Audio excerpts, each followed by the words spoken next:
कि ये जो दहशतगर्दी इसके पीछे वर्दी है تای په دا باره کې څه ویل غواړئ تاسو سره داسې کوم ثبوتان دي چې هغه دا خبره ظاهره کړي چې دا کومه دهشتګردیز کږي په دغه کې مثال فوج ملوث دی په دې باره کې ته څه ویل غواړئ؟ السلام علیکم دوستانو، زه سید نعمت الله پټان یو واره بیا ستاسو په خدمت کې حاضر یو. دوستانو دا وخت راغلی یو د غریبیار صاحب خواله له غضبه د شاعرۍ او د پی ټي ایم په حواله سره خبرې کوو. غریبیار صاحب تر ګردو له مخه موږ ستا ډېره شکریه ادا کوو چې تا موږ له خپل قیمتي وخت راکړی. غریبیار صاحب تر ګردو له مخه خو له خپلو ملګرو سره له ګرانو کتونکو سره خپل تعارف وکړه. ستاسو نوم څه دی؟ ته د کومې علاقې او د کوم قوم سره ستا تعلق دی؟ بسم الله الرحمن الرحیم. تر هر څه له مخه ستاسو د پیج د کتونکو درسته نړۍ مننه کوم او ستاسو چې وخت مو راکړو. زما نوم چې د محمد رسول ده، په غریبیار نیازي سره مشوره یم او زه د جنوبي پښتونخوا دوکۍ د سیمې اوسېدونکی یم. زموږ سیمه له کلونو راهیسې له تاو تریخوالو له ډېرو ستونزو سره مخامخ ده. همدارنګه له جرأت او له مېړانې او له غیرت څخه هم ډکه ده، خو هغه باوجود هم ما خپله حوصله نه ده بایللې چې هم دې نړۍ ته او هم دې میدان ته مراتب کړی ده. غریبیار صاحب که موږ لا په دې حواله سره لره کې ستا چې دا کومه شعر او شاعري ده له دغه سره د څنګه تعلق پیدا شولی؟ شعر شاعري دا یوازې یو شوق نه ده. د شعر و شاعري ته موږ یو فطري اړتیا هم لرو، لکه څرنګه چې انسان د ساه اخیستلو ته اړتیا لري، دارنګه انسان و خپل احساساتو ظاهرولو ته هم اړتیا لري. نو بیا ما دا کوشش وکړ چې خپل احساسات زه ظاهر کړم او هغه هم د شاعرۍ له لارې. هغه په دې وجه باندې چې ما به له کوچني نه زه خصیبم کله د چا غزله یا سندره داسې هر ویدل په هغه کې به په ډېرو کمو ټکو کې به ډېرې زورې معناوې پرتې ولې او په ډېرو کمو ټکو کې به ډېرې معناوې پرتې ولې. نو ما دا کوشش وکړو چې زه خپل احساسات هم د شاعرۍ له لارې ظاهره کړم. نو ما د دې شاعري کوشش وکړو او خدای پاک دغومره توفیق هم راکړو. نو ما دا کوشش وکاو چې زه به د دې ولس غږ جوړېږم او نه خاموشه تماشه. هغه ځکه چې موږ وکتل که چیرې زموږ اکثره ډېر شاعران ورونه دي هم د کام یووالي خاوره له دې څخه ډېر پر طرف روان دي. نو ما دا کوشش وکړو چې زه به انشاءالله د کام غږ جوړېږم او زه دا غواړم چې زه دا شاعري وکړم او په داسې انداز کې وکړم چې زه د کام غږ جوړ سم د خپل کام او خاورې د ګټلو دپاره، د کام د پرمختګ دپاره زه دا شاعري وکړم، نه د خپل شهرت دپاره. غریبیار صاحب د سیاست یا عوامي خدمت دپاره پارټیانې تنظیمونه نور هم ډېرو تا پی ټي ایم په څه وجه باندې انتخاب کړی؟ زموږ سیمه خاص کر پښتونخوا سیمه دا له وختونو له کلونو راهیسې د جګړو تاوتریخوالو او هره ورځ د یوې نوې فساد د یوه نوي جنګ سره به مخامخ ولو. نو هغه قسم موږ د پارلمان هغه خلک چې د پارلمان او د ووټ پر نوم باندې سیاست کولی باید چې هغه اوس موږ یا غږ جوړ سوی وای یا زموږ استادان جوړ سوي وای، لیکن هغه بیا هم که څه پارلمان ته تللي دي لا خاموشه پاتې دي. د ولس غږ د ولس درد دا یا سیاسي معامله ګرځولې ده. او پی ټي ایم ما ځکه غوره کړو دا یو ولسي غیر پارلماني تنظیم ده چې هغه له هیڅ چا سره واک یا امتیاز معامله نه کوي. پی ټي ایم د مظلومو خلکو غږ ده او پی ټي ایم موږ ته دا زمینه راکوي چې د ولس غم چې خوړل کیږي او د کام او د وطن ګټه چې کیږي هغه له پارلمان څخه نه کیږي. نو لږ هغه که موږ وګورو موږ کوم سیاسي ګوندونه دي له تېرو 40 15 کلونو راهیسې هم پر دغه نامه باندې د پښتنو په نامه باندې سیاست کیږي لیکن تر اوسه پورې موږ داسې ثمره لیدلې نه ده. نو ما له دې وجې پی ټي ایم غوره وګاڼو چې هغه چې د وایي د کام ګټه چې ده هغه له پارلمان او له څوکیو څخه نه کیږي، هغه د هغه خلکو له دردونو د دردو له اوازونو د هغه ځوانانو له اوازونو چې هغه بې کوره سوي دي، د هغو خوندو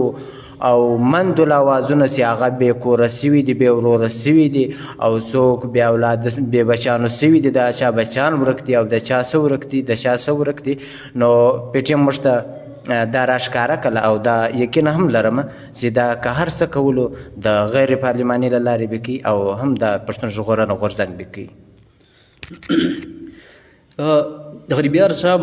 افغانان رونه روان دي، خپل وطن لري، خپله پاکه خاوره لري، دوري په خپل ملک کې اسلامي نظام لري. د دوی په وتلو پر پی ټي ایم باندې څه منفي اثرات نه لوږي. افغان کډوال دا یو انساني مسله ده.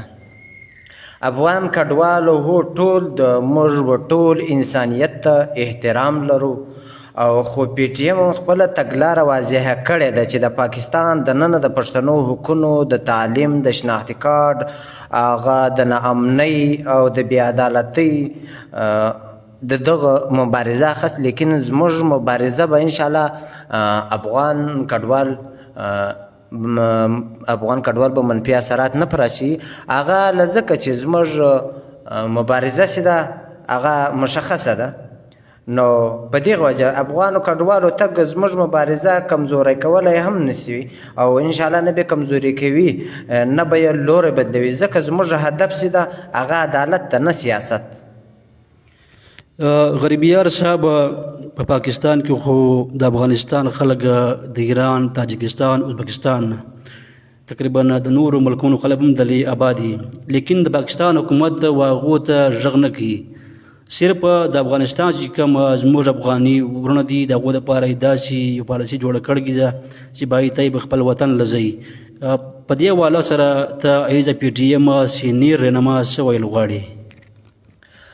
دا چلند له افغانانو ورونو سره کېدنه دا یو رنګه تعصب ده. دا شناختي کارډ نه ده، دا د یو انساني اهویت انکار ده، دا د پوره انسانیت سپکاوی ده. هغه لکه څنګه چې دلته یو ماشوم پیدا کیږي، زیږول کیږي او دلته رالویږي، بیا ته دا ورته وایې. بلکې د افغان کډوالو دلته کلونه سوي دي، له هغه راهیسې لا هم دلته چې اوس موږ لیدلی دي افغان کډوال چې هغه دا اوس د نږدې شپو کې تللي دي چې د پاکستان به زه هم وجود هم نه ولو، دوی دلته راغلی دي، هغه به له څه وجې یا به له څه مجبورۍ د دوی نشنلټي به نه وله چې هغه نن بیرته روان دي. نو داسې دا د انسانیت او د انسان د اهویت انکار ده او د انسانیت توهین ده. دا دوی د پوره انسانیت توهین کوي. هغه که څه هم په هر ملک کې وي سړی دومره وخت به تیر کړي او دومره زندگی تیره کړي، نو دته خو دا یو رنګه قانون هم ده چې دته خپله نشنلیټي ورکول چې هغه که په هر ملک کې، دا یو نه چې په پاکستان کې، که په هر ملک وي چې چیرته پیدا سوي هلته ځوان سوي، هغه کس ته د هغه ملک نشنلیټي لازمي ده او قانون یې هم ورکوي. غریبیار صاحب پی ټي ایم چې کوم ټیم احتجاجي مظاهرې کوي، دوی هر وخت د پاکستان پر پوځ او پر ادارو باندې تنقید کوي او دا خبر هم دوی کوي، دغه نعره هم دوی لګوي یہ جو دہشتگردی اس کی پیچھے وردی ہے. تاسو په دا باره کې څه ویل غواړئ؟ تاسو سره داسې کوم ثبوتان دي چې هغه دا خبره ظاهره کړي چې دا کوم دهشتګردي کږي په دغه کې مثال پوځ ملوث دی؟ په دې باره کې ته څه ویل غواړې؟ دا ناره دا د زړه له درده راوتلې ده، د زړه له درده دا ناره ده. دا ناره نه پر دې ده چې دی موږ سیاست پر وکړو دا ناره نه د دې ده چې موږ په مابین کې تعصب پیدا کړو او که اکثره کارونه هم موږ وګورو چې چیرې بدې درزې سوي دي چیرې جګړې سوي دي چیرې شهیدان سوي دي دا نو موږ نه ده ورکړی دا ناره موږ نه ده کړې دا که تاسو چیرې وګورئ کرنل امام دا تاسو واورئ پرویز مشرف بلکې په خپله واورئ هغه په خپله دا ناره ځان ته وایي هغه په خپله پر ځان باندې دا ګواهي ورکوي او موږ سیاست نه کوو پر دا ناره باندې نه تعصب جوړوو بلکې زموږ دغسې ده که چیرې دی له دې څخه انکار کیږي چې موږ دا نه یو او په اکثرو پیښو کې پوج یا وردی والا نه دي شامل نو بیا ولې شفافي پلټنې نه کېږي باید شفافي پلټنې وشي دا ولس ته دا ورښکاره شي چې دا څوک کوي دا څوک کوي دا څوک کوي ولس ته به ورښکاره چې ولس به دا مطمئن هم چې موږ به مطمئنه شو او موږ د قانون د سرلوړۍ خبرې کوو نو بیا ولې قانون پر هر انسان باندې یو رقم نه ده باید چې پر کاغه پوجي ده کاغه عام وګړی ده کاغه خوار ده کاغه سرمایداره ده که خان ده که ملک ده باید د دې ټولو دپاره یو قانون ولې قانون دی هم ځان ته ده او کارونه چې کومې بدامنۍ کیږي کومې پیښې کیږي هر وخت له دا 15 شپږ کالو راهیسه د دوی که چا چاودنه کړې د دوی هغه نه معلوم که چا قتل کړی وي د دوی قاتل نه معلوم نو معلومه ده چې چیرې د ولس قاتل نه معلوم د هغه ولس قاتل چې ده د هغه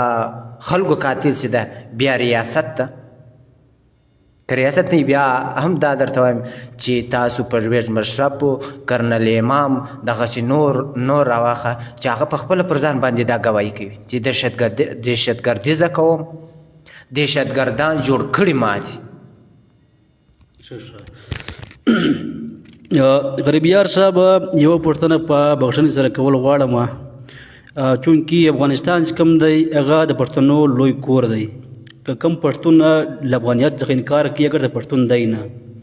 فرق صرف دا دی که چیرې موږ دلته راغلي یو پښتانه پاکستان له څوک به وختي راغلي څوک به ناوخته راغلي او ته یا په خپلو احتجاجي مظاهرو کې کله کله د افغانستان جنډه چې کومه ده هغه ته پورته کوي د دې جنډې په وجه باندې د پاکستان او د افغانستان چې کوم عوام دی په دغه وجه باندې د په مابین کې څه نفرت پیلاو شي نو په دغه باره کې ته څه ویل غواړې تا ته دا څنګه ښکاره کېږي موږ له افغانستان سره کلتوري ژبنی او تاریخي تړاو لرو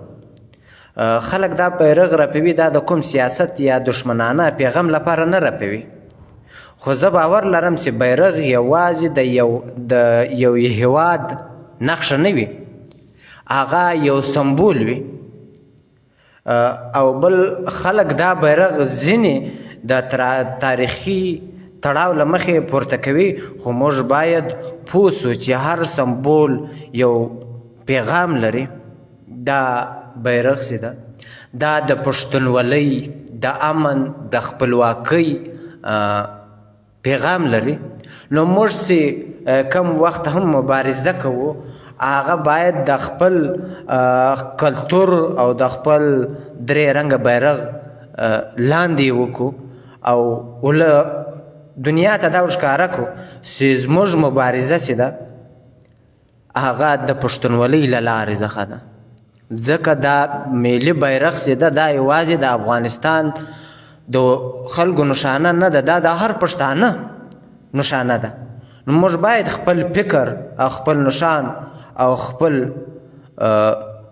ژبني تړاو ته احترام ولرو اکثره خلک هم له دې وجې څخه په دې باندې دي هغه که د دې طرف افغانان دي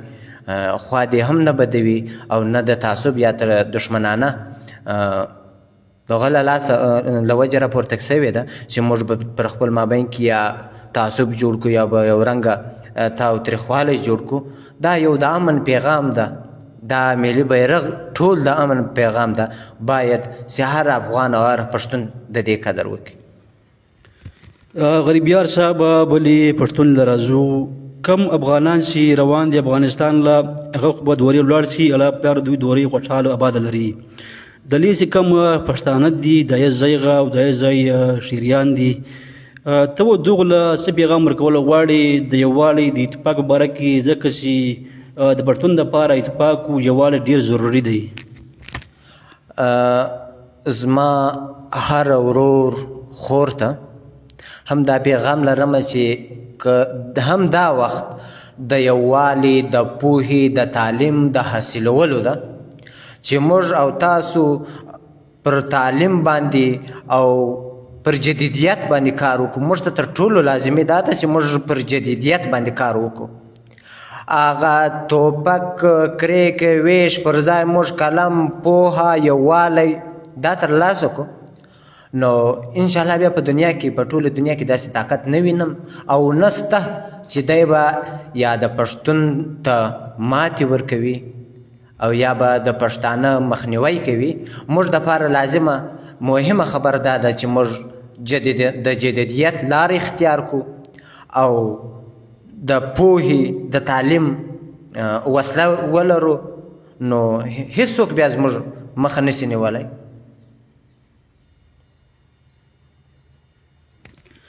غریبیار صاحب بلې پښتون له برازو جدیدیت څنګه کولی شي چې د پښتون ژوند بدل کړي خاص کار د پی ټي ایم له نظره جدیدیت یوازې ټکنالوژي نه ده بلکې د انساني حقوقو قانون حاکمیت او فرد کرامت درناوی لري د پی ټي ایم له نظره د پښتنو ژوند هغه وخت بدلیږي چې عدالت بیان ازادي ولسواکي اصولي عملي سي پی ټي ایم د جدیدیت د جدید فکر استازیتوب کوي نو چې ظلم پر وړاندې د شعور قانون او سوله ییزې مبارزه له لارې څخه جوړیږي پښتانه نور نه غواړي چې دی دي د بل په جنګونو کې سرونه مات کړي یا دې په جګړو اخته سي یا دې د جګړهګرو پر نامه باندې دوی وپېژندل کېږي پښتانه نور غواړي چې موږ یو د امن پرسته کام پر نامه باندې وپېژندل کېږو او موږ په دنیا کې هغه کام ښکاره څو چې امن پرسته کام ده او پښتانه زیاته نور نه غواړي پښتانه غواړي چې د یو ملت په توګه وپېژندل کېږي نو انشاءالله چې د جدیدیت کوشش وکړي هم د ملت په توګه پېژندل کېدلی شي او هم هره چاره چې بیا دوی وغواړي کولی شي غریبیار صاحب اخري پښتون له راځو ته زموږ فخر ته د ټوله پښتانه فخر او له هغه سره سره د پی ټي ایم سینیر رهنما هم یې دا وخت ستا چې کوم چانې والا دي دا ته پر سکرین باندې ګوري ته دغو له څه پیغام ورکول غواړي زه ټولو کتونکو ته دا وایم چې موږ د قانون انصاف او سولې پلویان یو موږ د وطن د دې خاورې نه یو خلاف موږ د هغه چا خلاف یو چې هغه ظلم کوي موږ د ظلم خلاف یو ولس د غږ د بندېدو دا کوښښونه چې کیږي هم د دې خلاف چې د ولس غږونه بندوي نه څوک دا غږ کولی شي چې دا ظلم را باندې کیږي نه یا داسې را سره کیږي یا داسې را سره کیږي نو موږ چې هم ډاډه یو هغه په تاسو باندې ډاډه یو موږ چې هم پیاوړي یو هغه په تاسو باندې پیاوړي یو موږ دومره نه یو نه هیڅ کولی شو چې ستاسو مینې ستاسو داد ته وګورو موږ دغومره زړورتیا نوره راکول کیږي نو له کتونکو ټولو څخه دا هیله ده چې هڅې او د کوښښونه وکړي چې د دغه نور د دې مظلوم ولس د غږ د بندېدو او د بېعدالتیو او د ظلم بربریت د دې هم یو څه غږ وکړي راپورته سي او دا وخت هم داسې وخت ده چې یقینا هم ولس ډیر تر ظلم او تر جبر لاندې ده. باید چې یو بل ته لاسونه ورکو او یو د بل پر سر باندې لاس کښېږدو. انشاءالله هم به بیا په دې خاوره کې امن راځي، هم به په دې خاوره کې خپلواکي او سوله راځي، هم به مې عدالت خپل وي. نو انشاءالله له ولس څخه هم ټولو څخه دا امید ده چې پر دغه لاره باندې به تګ راسر کوي انشاءالله. او ستاسو د ټولو درسته نړۍ مننه او مینه. کور آباد غریبیار صاحب چې تا موږ له خپل قیمتي وخت راکړلی. ګرانو کتونکو دا و غریبیار صاحب د پښتو زبان معروف شاعر او د پی ټي ایم سینیر رهنما چې دوه له تا سره خپلې خبرې اترې وکړلې. نور ستاسو ټیم نه خو وسلام.